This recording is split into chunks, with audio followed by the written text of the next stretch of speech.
India എന്ന് പറയുന്ന മഹാരാജ്യം, ആ രാജ്യത്തിനകത്ത് കുറച്ചാൾ മുമ്പ് വരെ വേറൊരു രാജ്യവും കൂടി ഉണ്ടായിരുന്നു. ജമ്മു കാശ്മീർ, പ്രത്യേക ഭരണഘടന, പ്രത്യേക പതാക, പ്രത്യേക ഗാനം, ഇങ്ങനെയൊക്കെ ഉണ്ടായിരുന്ന ഒരു രാജ്യത്തിൻ്റെ ഉള്ളിലുണ്ടായിരുന്നു. കുറച്ചാൾ മുമ്പ് നരേന്ദ്രമോദി സർക്കാർ ആ രാജ്യത്തെ ഇന്ത്യയോട് അങ്ങ് ലയിപ്പിച്ചു. ഇപ്പോൾ ജമ്മു കാശ്മീർ രാജ്യമില്ല, ഇന്ത്യയിലൊരു സംസ്ഥാനമായി മാറി, 307 എടുത്ത് കളഞ്ഞു. ഇപ്പോൾ വീണ്ടും ചില രാഷ്ട്രീയ പാർട്ടികൾ ഞങ്ങൾ വീണ്ടും ജമ്മു കാശ്മീരിനെ രാജ്യമാക്കും എന്ന് പറഞ്ഞ് വീണ്ടും രംഗത്ത് വന്നിട്ടുണ്ട്. തെരഞ്ഞെടുപ്പിൻ്റെ പശ്ചാത്തലത്തിൽ എന്താണ് അങ്ങേ തോന്നുന്നത്? പ്രീണന നയത്തിൻ്റെ മറ്റൊരു ഭാഗമാണ്. ഈ പ്രീണന നയം ഇന്ത്യയെ കൊണ്ട് എത്തിക്കുന്നത് എവിടെയാണ് എന്നൊരു വീണ്ടും വിചാരമില്ലാതെയുള്ള പ്രസ്താവനകളാണ്. കുറേ വോട്ടിന് വേണ്ടിയിട്ട് നടത്തുന്ന തട്ടിപ്പ് മന്ത്രങ്ങളാണ്. അദ്ദേഹം ഭാരത് ജോഡോ യാത്ര എന്ന് പറഞ്ഞ് കാശ്മീരിൽ പോയി എന്നുള്ളതിനെക്കുറിച്ച് പാർലമെൻറ്റിലും ഇന്ത്യക്ക് പുറത്തും വാചാടോപം നടത്തി. എന്തോ വലിയ മഹാകാര്യം സാധിച്ചു എന്ന് പറഞ്ഞത്. കാശ്മീരും ഇന്ത്യയും എല്ലാം കൂടെ ചേർന്ന ഒരൊറ്റ രാഷ്ട്രം, അതാണല്ലോ ഈ ജോഡോ കൊണ്ട് ഉദ്ദേശിച്ചത്. പക്ഷേ അവിടെ നിന്ന് ഇറങ്ങി വന്നു ബ്രൂക്ലിൻ യൂണിവേഴ്സിറ്റിയിലെ ഇൻ്റർവ്യൂവിലും പിന്നെ ഫിലാഡൽഫിയയിൽ നടത്തിയ ഇൻ്റർവ്യൂവിലും എല്ലാം അദ്ദേഹം പറഞ്ഞത് ഇന്ത്യ ഒരു രാഷ്ട്രമല്ല, അതൊരു സംഭാഷണം മാത്രമാണ്. അദ്ദേഹത്തിൻ്റെ അച്ഛൻ, അപ്പൂപ്പന്മാർ, മുത്തശ്ശന്മാർ വരെയുള്ളവർ സ്വാതന്ത്ര്യ സമരം നയിച്ച് ജയിലിൽ പോയത് ഈ ഒരു സംഭാഷണത്തിന് വേണ്ടിയാണ്. സിനിമയിലെ ഒരു ഡയലോഗ്, കലൂർ ഡെന്നിസൊക്കെ എഴുതുന്നത് പോലെ ഒരു ഡയലോഗാണ് പോലും. മഹാത്മാഗാന്ധി മുതലുള്ള ലോകോത്തരൻ നേതാക്കൾ അഹിംസാ തത്വത്തിൻ്റെ സന്ദേശം ലോകം മുഴുവനുള്ള ജനതതികളിലെത്തിച്ച മഹാത്മാഗാന്ധിയെപ്പോലുള്ള ഒരാൾ ക്വിറ്റ് ഇന്ത്യ പ്രസ്ഥാനം നടത്തിയത് ഈ സംഭാഷണത്തിന് വേണ്ടിയാണ്. രാഹുൽ ഗാന്ധിയുടെ ഏതെങ്കിലും ഒരു സംഭാഷണ ശകലത്തിൽ ഒതുങ്ങുന്നതാണോ ഇന്ത്യ മഹാരാഷ്ട്രം? ഇന്ത്യ മഹാരാഷ്ട്രത്തെക്കുറിച്ച് അദ്ദേഹത്തിന് എന്ത് ചരിത്ര കാഴ്ചപ്പാടാണുള്ളത്? അദ്ദേഹം ഈ നാടകം നടത്തുന്ന ഒരു നടനെ പോലെ അല്ലെങ്കിൽ ഒരു കോമാളിയെപ്പോലെ കൗബോയിയെ പോലൊക്കെ അവിടെ പോയി പറയേണ്ട വാക്കുകളാണ് ഈ പറഞ്ഞത്. കോൺഗ്രസ്സിലെ മുതിർന്ന നേതാക്കളുണ്ടല്ലോ, ഇദ്ദേഹം ഇന്നലെ ഇങ്ങോട്ട് വന്ന ഒരാൾ കൗബോയിയെ പോലെ അദ്ദേഹം വേഷം കൊട്ടിക്കൊണ്ട് ഇന്ത്യ മുഴുവൻ പര്യടനം നടത്തുന്നത് നമുക്ക് വിരോധമില്ല, അദ്ദേഹത്തിൻ്റെ വ്യക്തിപരമായ സ്വാതന്ത്ര്യം. പക്ഷേ കോൺഗ്രസ് എന്ന് പറയുന്ന അലൻ ഒക്ടേവിയൻ ഹ്യൂം സ്ഥാപിച്ച ഈ പാർട്ടിയിൽ വളരെ വരിഷ്ഠരായിട്ടുള്ള നേതാക്കളില്ലേ? ഈ രാജ്യത്തിന് വേണ്ടി സ്വന്തം ജീവൻ ബലിയർപ്പിച്ച നേതാക്കളില്ലേ? അവരൊക്കെ അവരുടെ ആത്മാക്കൾ നൊമ്പരപ്പെടില്ലേ? അവരുടെ സ്പന്ദിക്കുന്ന അസ്ഥിമാടങ്ങളിൽ അവരുടെ ആത്മാക്കൾ പിടയ്ക്കുകയില്ലേ വർത്തമാനം കേട്ടാൽ? എന്നിട്ട് ഏതെങ്കിലും ഒരാൾ, സ്വന്തം അമ്മ സോണിയാഗാന്ധി പോലും രാജീവ് ഗാന്ധിയുമായിട്ട് ദാമ്പത്യം പങ്കുവെച്ച ആ സോണിയാഗാന്ധിക്ക് പോലും ഇതൊന്ന് തിരുത്താൻ തോന്നുന്നില്ലേ? എന്താണ് ഇവർ ഇന്ത്യയുടെ ആ രാഷ്ട്രഘടന, അതിൻ്റെ സത്ത ഇല്ലാതാക്കാൻ വേണ്ടിയിട്ടുള്ള, വിഘടിപ്പിക്കാൻ വേണ്ടിയിട്ടുള്ള ഒരുതരം അരാജകവാദമല്ലാതെ ഇതിനെ എന്താണ് വിശേഷിപ്പിക്കുന്നത്? അപ്പോൾ അതുകൊണ്ടാണോ ചില കോണുകളിൽ നിന്നും രാഹുൽ ഗാന്ധിക്കെതിരെയും ഇന്ത്യ മുന്നേ ചില സഖ്യകക്ഷിക്കെതിരെയും ചില ആരോപണങ്ങൾ കഴിഞ്ഞ കുറേ നാളുകളായി നമ്മുടെ നാട്ടിലുണ്ട്? അതിൽ പ്രധാനം ജോർജ് സോറോസ് പോലുള്ള ചില നിക്ഷിപ്ത താല്പര്യമുള്ള ചില വിദേശ ശക്തികൾ ഇന്ത്യയെ നശിപ്പിക്കാനായിട്ട്, നിലവിൽ ഇന്ത്യയുടെ ഒരു പുരോഗതിയെ എങ്ങനെയെങ്കിലുമൊക്കെ തകർക്കാൻ ഉദ്ദേശത്തോടുകൂടി ചില ആളുകൾ വിദേശത്ത് ഓപ്പറേറ്റ് ചെയ്യുന്നുണ്ട്. ആ ഓപ്പറേറ്റ് ചെയ്യുന്നവരുടെ കളിപ്പാവയായി ഈ മനുഷ്യൻ മാറുന്നുണ്ടോ എന്നൊരു ആരോപണമുണ്ട്. സംശയമൊന്നുമില്ല, ഇദ്ദേഹത്തിന് സ്വന്തമായിട്ടൊരു ഐഡിയ ഒന്നും ഉണ്ടെന്ന് എനിക്ക് തോന്നുന്നില്ല. മറ്റുള്ളവർ പറഞ്ഞു കൊടുക്കുന്നത്, ജയറാം രമേശിനെ പോലുള്ള ആൾക്കാർ, അവരെ സ്വാധീനിക്കുന്നത് ഈ ജോർജ് സൊറോസിനെ പോലെയുള്ള ആൾക്കാരാണ്. ഹിൻഡൻബർഗ്, താങ്കൾ ആ നിക്ഷിപ്ത താല്പര്യം എന്ന് പറഞ്ഞത് വളരെ അന്വർത്ഥം.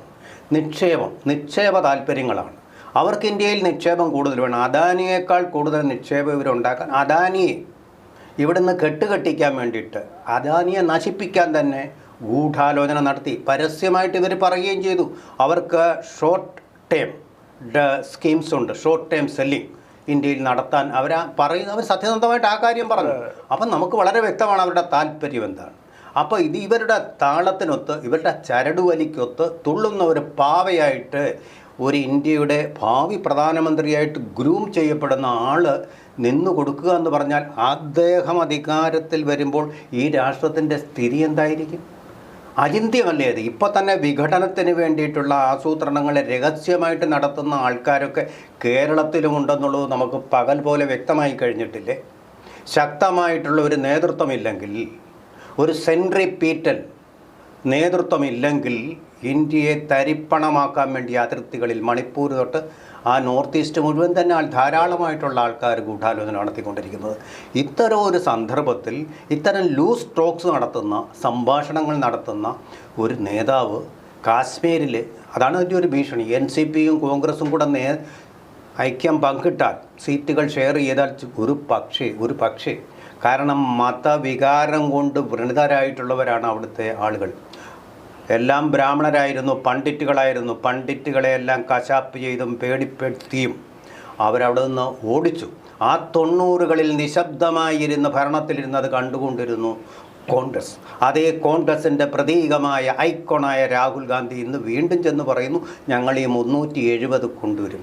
എന്തിനാ? പണ്ഡിറ്റുകളെ നിങ്ങളുടെ ഇഷ്ടം പോലെ കശാപ്പ് ചെയ്യാൻ, മറ്റൊരു രാജ്യമായ ഇന്ത്യക്ക് അതിൽ ഇടപെടാൻ അവകാശമില്ലാതാക്കാൻ വേണ്ടി. അതുപോലെ വളരെ പ്രധാനപ്പെട്ട ഒരു കാര്യം എന്ന് പറയുന്നത്, ഇന്ത്യൻ ഭരണഘടന പോലും അവിടെ പ്രവർത്തിക്കുന്നില്ലായിരുന്നു. ഇന്ത്യൻ ഭരണഘടനയുടെ സത്തയാണ് പിന്നോക്ക, ദുർബല, ആദിവാസി, അതുപോലെ തന്നെ ഷെഡ്യൂൾഡ് കാസ്റ്റ്, പട്ടികജാതിക്കാർക്ക് വേണ്ടിയുള്ള സംവരണം എന്നുള്ളത് ഭരണഘടനാദത്തമാണ്. അതവിടെ ഇല്ല. ഇവർ ഈ ജാതി സെൻസസ് നടത്തണമെന്നൊക്കെ പറയുമ്പോഴും കാശ്മീരിൽ സംവരണമില്ലാത്ത ഒരു വകുപ്പാണ് ഈ 370-ാം വകുപ്പ് എന്ന് പറയുന്നത്. അതനുസരിച്ച് അവിടെ സംവരണം കൊടുക്കേണ്ട കാര്യമില്ല. ആ വകുപ്പിലേക്കാണ് ആ രാജ്യത്തെ കൊണ്ടുപോകുന്നത്. ഈ സംവരണത്തിൻ്റെ ആനുകൂല്യം ഇന്ത്യയിലെ എല്ലാ വിഭാഗം, പട്ടികജാതി, പട്ടികവർഗ, ആദിവാസി വിഭാഗങ്ങളും പിന്നാക്ക വിഭാഗക്കാരും അനുഭവിക്കുമ്പോൾ കാശ്മീരിലെ ജനങ്ങൾക്ക് അതിന് യോഗ്യതയില്ല. അതുപോലെ അദ്ദേഹം പറഞ്ഞ വേറൊരു കാര്യമാണ്, കാശ്മീരിനെ വിൽക്കുന്നു മോദി ഗവൺമെൻറ്. എന്താണ് അവിടെ വിൽക്കുന്നത്? കാശ്മീരിലെ ആപ്പിൾ ലോകമാകെ എത്തിക്കുന്നു. അതുകൊണ്ട് ഇപ്പോൾ അവിടുത്തെ കർഷകർക്ക് നല്ല വില കിട്ടുന്നു, അവർ ഹാപ്പിയാണ്. ഈ കാശ്മീരിലെ ആപ്പിളിൻ്റെ സ്വാദും മാധുര്യവും ആസ്വദിക്കാൻ ഇന്ത്യയിലെ ഇതര ഭാഗങ്ങളിലെ ജനങ്ങൾക്കെന്ന പോലെ നമുക്ക് ഇപ്പോൾ കഴിയുന്നുണ്ട്. അപ്പോൾ എന്നിട്ട് ഇന്ത്യ വിൽക്കുകയാണ് എന്ന് പറയുന്നു. അതുപോലെ അദ്ദേഹം പറഞ്ഞ വളരെ അപകടം പിടിച്ച ഒരു അരാജകത്വവാദമുണ്ട്. 1998 ശേഷം, 1998 ശേഷം കാശ്മീരിൽ വന്നിട്ടുള്ളവരാരും കാശ്മീരി പൗരന്മാരല്ല. അവർ പുറത്തുനിന്ന് വന്ന ആൾക്കാരാണ്, അവർ കാശ്മീരി പൗരന്മാരില്ല. അതേസമയം ബംഗാളിലും അസാമിലും ഒക്കെ എന്താണ് ചെയ്യുന്നത്? ഇന്ത്യയുടെ ഒരു ഭാഗത്ത് നിന്ന് പോലുമല്ല, മറിച്ച് ബംഗ്ലാദേശിൽ നിന്നും കുടിയേറിയ ആൾക്കാർ ഇന്ത്യൻ പൗരന്മാരാണ് എന്നാണ് തൃണമൂൽ കോൺഗ്രസും ഒരുപോലെ പറയുന്നത്.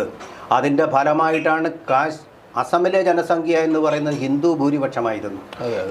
ഇൻഡിജിനസിൻ്റെ ഹിന്ദു എന്ന് നമ്മൾ പറയേണ്ട ആവശ്യമില്ല, ഇൻഡിജിനസ് ആയിട്ടുള്ള ആൾക്കാരായിരുന്നു അവിടെ ഭൂരിപക്ഷം ഉണ്ടായിരുന്നത്. ഇപ്പോൾ അവിടുത്തെ ഡെമോഗ്രാഫിക് ഇക്വേഷനൊക്കെ തകർന്നിരിക്കുന്നു. മുസ്ലിം ഭൂരിപക്ഷ സംസ്ഥാനമായിട്ട് അത് മാറിക്കൊണ്ടിരിക്കുക. അവർക്ക് പെട്ടെന്നാണ് പോപ്പുലേഷൻ, കമ്മ്യൂണിസ്റ്റ് പച്ച മഞ്ഞ, അത് പറയുന്നത് ശരിയാണോ എന്ന് എനിക്കറിയില്ല, ഞാനൊരു ഉപമ കണ്ടത്, മഞ്ഞക്കൊന്ന എന്നൊക്കെ പറയുന്നത് പോലെ പെട്ടെന്ന് തന്നെ ജനസംഖ്യ ഡെമോഗ്രാഫിക് ഇക്വേഷൻ തകർക്കാൻ ഈ കുടിയേറ്റക്കാർക്ക് കഴിയുന്നുണ്ട്. അത് വലിയ ഭീഷണിയായിട്ട് രാജ്യത്തിന് തീർന്നില്ലെങ്കിൽ കുഴപ്പമില്ല, അവർ കഴിഞ്ഞുകൊള്ളട്ടെ. ബംഗ്ലാദേശ് യുദ്ധകാലത്ത് അങ്ങനെ ആയിരുന്നു. 19 ലക്ഷം പേരാണ് ഇന്ത്യയിലേക്ക് അന്ന് ഇന്ദിരാഗാന്ധി കൊണ്ടുവന്ന അതിഥികളായിട്ട് താമസിപ്പിച്ചത്. കുഴപ്പമില്ല, അരക്ഷിതരായിരുന്നു, ഒരു കുഴപ്പമൊന്നും ഉണ്ടാക്കുന്നില്ലെങ്കിൽ. പക്ഷേ അവർ തിരിച്ചു പോകണം, സ്ഥിതി നോർമലാവുമ്പോൾ. അതില്ല, അവരിവിടെ തന്നെ താമസിച്ചുകൊണ്ട് അതും കുഴപ്പമില്ല. ആഹാരവും കഴിച്ച് മര്യാദയ്ക്ക് താമസിച്ചോടെ കുഴപ്പമില്ല. പക്ഷേ പലരും ക്രിമിനൽസാണ്, പലരും വിഘടനവാദികളാണ്, ചിലർ ഭീകരവാദികളാകുന്നു. അപ്പോൾ ഒരു പ്രശ്നമുണ്ടായി കഴിയുമ്പോൾ ഇന്ത്യയുടെ പക്ഷം നിൽക്കാനുള്ള ഒരു മനസ്സ്, ഒരു ട്രഡീഷൻ അവർക്കുണ്ടാവില്ല. ഈ 370 പിൻവലിച്ചതിന് ശേഷം ജമ്മു കാശ്മീരിൽ നമ്മൾ കാണുന്നത് വളരെ വ്യാപകമായ മാറ്റമാണ്. തീർച്ചയായും കല്ലേറില്ല, തീവ്രവാദങ്ങളില്ല, തെരുവുകളിൽ ആക്രമണമില്ല, സ്ത്രീകൾക്ക് സ്വാതന്ത്ര്യം നടക്കാൻ കഴിയുന്നു, ലാൽ ചൗക്കിൽ ദേശീയ പതാക ഉയർത്തി സ്വാതന്ത്ര്യം ആഘോഷിക്കുന്നു, യുവാക്കൾക്ക് തൊഴിലുണ്ട്, സ്ത്രീകൾക്ക് തൊഴിലുണ്ട്, അവിടുത്തെ ടൂറിസം റെക്കോർഡ് വരുമാനത്തിലേക്ക് പോയി.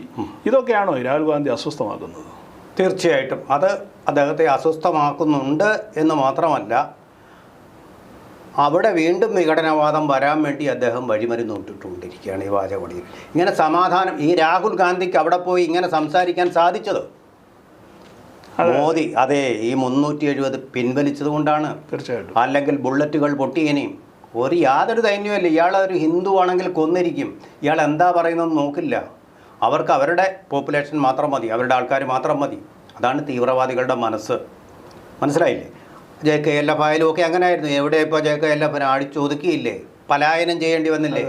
കരുത്തുള്ള നേതൃത്വം വേണം. അല്ല ഇങ്ങനെ ലൂസ് സ്ട്രോക്സ് പറയുന്ന നേതൃത്വമല്ല വേണ്ടത്. അദ്ദേഹത്തിന് ഇങ്ങനെ സംസാരിക്കാൻ സാധിച്ചത് കൊണ്ടാണ്. അതുപോലെ ശക്തമായ ഒരു കേന്ദ്ര ഭരണം ഉള്ളത് കൊണ്ടാണ് ഭാരത് ജോഡോ യാത്ര അതിലൂടെ പോകാൻ സാധിച്ചത്. അല്ലെങ്കിൽ ഫട്ടാ പട്ട് പട്ട് പട്ട് ദീപാവലിക്ക് പടക്കം പൊട്ടുന്ന പോലെ ആയിരിക്കും വെടി പൊട്ടുക. ഒന്നിനും വെച്ചേക്കില്ല, ചുട്ട് കരിക്കും അവർ. അങ്ങ് ഭാരത് ജോഡോയുടെ കാര്യം പറഞ്ഞല്ലോ. രാഹുൽ ഗാന്ധി നാഷണൽ കോൺഫറൻസുമായിട്ട് കഴിഞ്ഞ ആഴ്ച പോയി ഡിസ്കഷൻ നടത്തി സീറ്റ് ഷെയറിങ്ങിൻ്റെ ജമ്മു കാശ്മീരിലെ തെരഞ്ഞെടുപ്പുമായിട്ട് ബന്ധപ്പെട്ടു. അപ്പോൾ അതിനുശേഷം ഇദ്ദേഹം ഒരു പൊതുയോഗത്തിൽ അഭിസംബോധന സംസാരിച്ചത് ഒരു പ്രകോപനപരമായ പ്രസംഗമായിരുന്നു. കശ്മീരികളെ പ്രകോപിപ്പിക്കാൻ വേണ്ടി പ്രസംഗമായിരുന്നു. അതിൽ പറഞ്ഞത് ഇപ്പോൾ കശ്മീരിലുള്ള വ്യാപാര സ്ഥാപനങ്ങളും വ്യവസായ സ്ഥാപനങ്ങളും ഔട്ട്സൈഡേഴ്സ് കൈയടക്കും. ഔട്ട്സൈഡ് പറഞ്ഞാൽ മറ്റേ മലേഷ്യയിൽ നിന്നോ പാകിസ്ഥാനിൽ നിന്ന് വരുന്നവരല്ല, ഇന്ത്യയിൽ നമ്മളെപ്പോലുള്ള ഇന്ത്യയിൽ അപ്പുറമുള്ള നമ്മൾ തന്നെ ചെല്ലും. അതാണ് ഔട്ട്സൈഡേഴ്സ് എന്ന് പറയുന്നത്.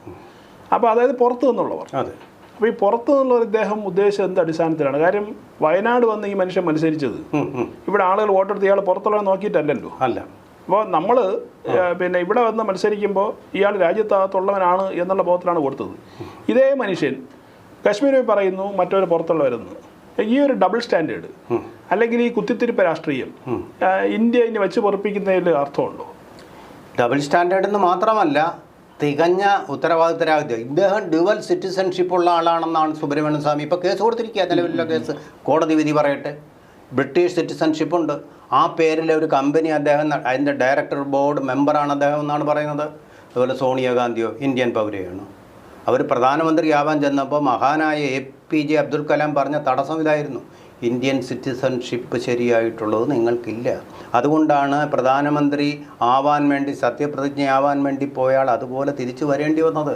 പുറത്താരോടും പറഞ്ഞിട്ടില്ല മാന്യനായ APJ അബ്ദുൽ കലാം.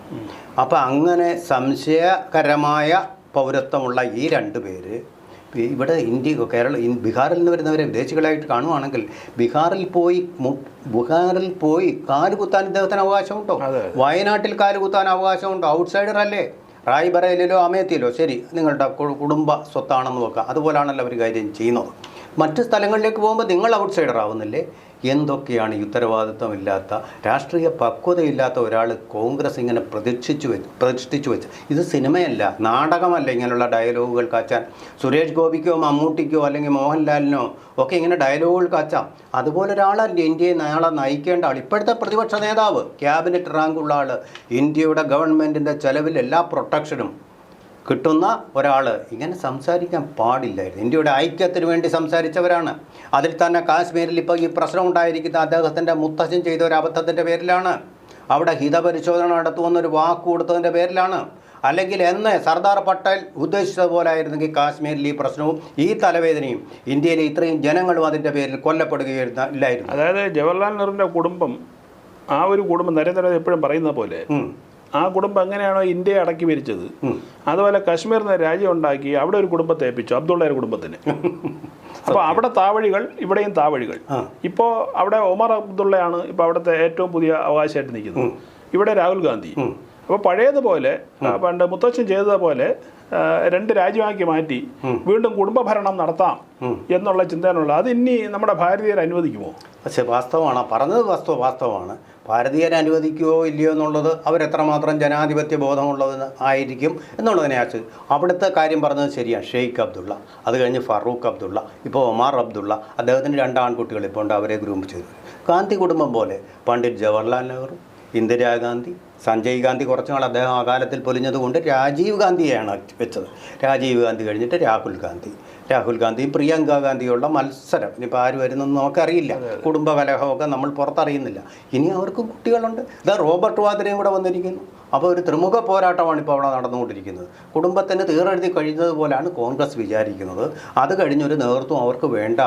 ഒരാത്മാഭിമാനമുള്ള കോൺഗ്രസ്സുകാരനും അനുവദിക്കാൻ പറ്റാത്ത തരത്തിൽ അവർക്ക് കുടുംബത്തിന് വിധേയരായിക്കൊണ്ട് അവരിയ്ക്കുകയും മോദിയെ ജനാധിപത്യത്തിൻ്റെ പേരിൽ ഈ കളിയാക്കുന്ന അവർ തന്നെ അരാജകത്വത്തിലേക്ക്, വിഘടനത്തിലേക്ക് ഇന്ത്യയെ കൊണ്ടുപോവുകയും ഇന്ത്യയെ ഒന്നിപ്പിച്ച ഉരുക്കു മനുഷ്യനായ സർദാർ പട്ടേൽ എന്ന് പറയുന്ന അവരുടെ നേതാവിൻ്റെ ആത്മാവിന് നൊമ്പരം ഉണ്ടാക്കുന്ന തരത്തിലുള്ള സംഭാഷണങ്ങൾ ഉരുവിടുകയും ചെയ്തുകൊണ്ടേയിരിക്കുന്നു എന്ന് പറയുന്നത് തീർച്ചയായിട്ടും ഓക്സിമറോൺ എന്ന് പറയുന്ന ഇംഗ്ലീഷിൽ പറയുന്ന, പാരഡോക്സ് എന്നൊക്കെ പറയുന്ന വൈരുദ്ധ്യമാണ്. വിരോധാഭാസം എന്നുള്ള വാക്ക് തെറ്റായതുകൊണ്ട് ഞാനത് ഉപയോഗിക്കുന്നില്ല. ആ വൈരുദ്ധ്യം അതാണ്. എന്തായാലും ഒരു 60-65 വർഷം ഇന്ത്യയുടെ ഭാഗമല്ലാതിരുന്ന ജമ്മു കാശ്മീരിനെ ഇന്ത്യയുടെ ഭാഗമാക്കി മാറ്റുകയും കശ്മീരി ജനത എന്ന് പറയുന്നത് ഇന്ത്യയുടെ അവിഭാജ്യ ഘടകമാണെന്നും എല്ലാ ഇന്ത്യക്കാർക്കും കശ്മീരിൽ ആക്സസ് ഉണ്ടെന്നും കാണിച്ചു കൊടുത്ത നേതാവാണ് നരേന്ദ്രമോദി. അപ്പോൾ അദ്ദേഹം ഈ 300 കളഞ്ഞോടുകൂടി നേരത്തെ പറഞ്ഞ 2 കുടുംബങ്ങളും അങ്കലാപ്പിലാണ്.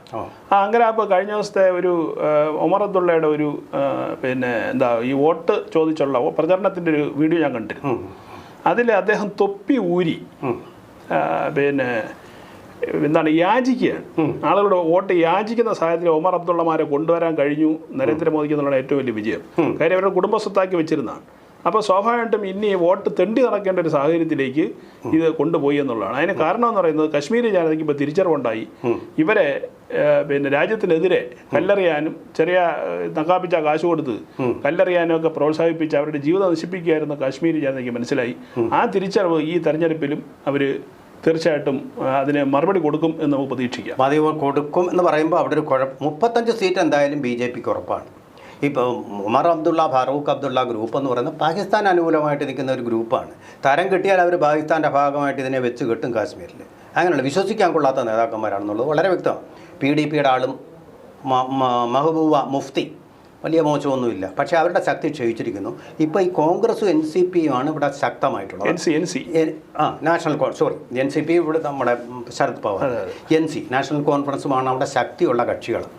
അപ്പോൾ ഇതിനെതിരെ BJP ഒരു സ്ട്രാറ്റജി കൊണ്ടുവന്നിട്ടുണ്ട്. അത് RSSൻ്റെ ഓർഗനൈസറായിട്ടുള്ള രാം മാധവനെ വീണ്ടും കഴിഞ്ഞ തെരഞ്ഞെടുപ്പിൽ അദ്ദേഹമാണിപ്പോൾ പ്രത്യേകിച്ച് സ്ഥാനമൊന്നുമില്ല ഓർഗനൈസറായിട്ട്. അദ്ദേഹം വളരെ വിജയകരമായിട്ട് BJPക്കും അവിടുത്തെ മുസ്ലിങ്ങൾക്കും തമ്മിലൊരു പാലമിടാൻ മെടുക്കാനായിട്ടുള്ള ഒരു വ്യക്തിയാണ്. നല്ലൊരു ഓർഗനൈസറാണ്.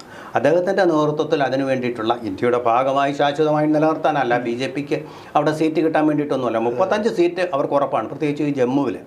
അതായത് താഴ്വരയിലല്ല, ആ പർവ്വത മേഖലയിൽ. അപ്പം താഴ്വരയിലാണ് ഈ പ്രശ്നം. തീവ്രവാദികൾ നിലം ഒരുക്കിയിട്ടിരിക്കുന്ന സ്ഥലത്ത് NCPക്കാണ് തീവ്രവാദികളുടെ പിന്തുണ ഒക്കെ ഉള്ളത്.